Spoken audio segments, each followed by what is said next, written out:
Cornflower. ह्याला आपण आता हे कॉर्नफ्लॉवरची पेस्ट लावून घ्यायची एक साईडने. बर. ओके. त्यानंतर हे सगळं आपण मिश्रण बनवलेलं आहे सगळं व्हेज हे त्याच्यावर पसरवायचं. तर आतापर्यंत मॅक्झिमम तुम्ही किती जणांचं हे केलं हो कॅटरिंग?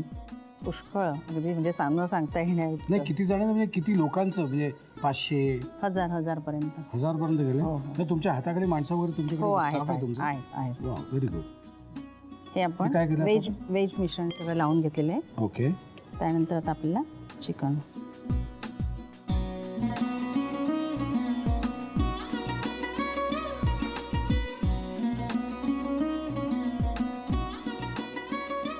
आता आपण ह्याचे चिकन नाही टाकलं तर व्हेज चीज झाली आपली. व्हेज होणार. ते काय होतं हल्ली व्हेज म्हटल्यानंतर मुलं खायला मागत नाहीत. तर थोडंसं चिकन म्हटल्यावर जास्त आवडीने खातात ना, खुश होतात त्याच्यासाठी. दुसरं काही नाही.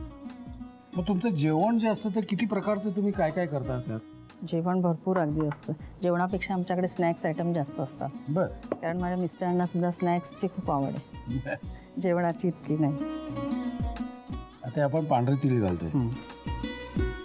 ह्याच्यावर आपण असे पांढरे तीळ पसरवायचे.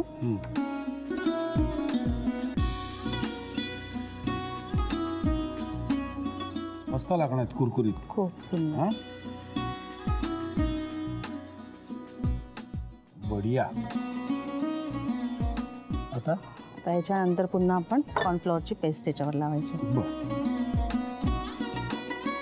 ही अशी पेस्ट लावून असं पूर्ण करायचं.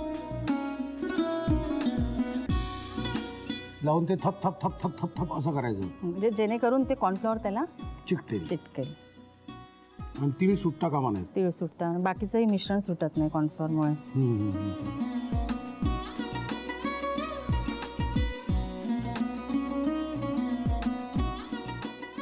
आता आपण तेल तापलं.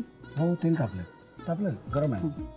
नाही, ब्रेड नाही, डायरेक्ट ही सगळं मिश्रणाची बाजू असते ही आपण डायरेक्ट तेलामध्ये अगोदर उलटी सुटणार नाही सुटत. ओके. साईडने थोडंसं कढाई करायचं.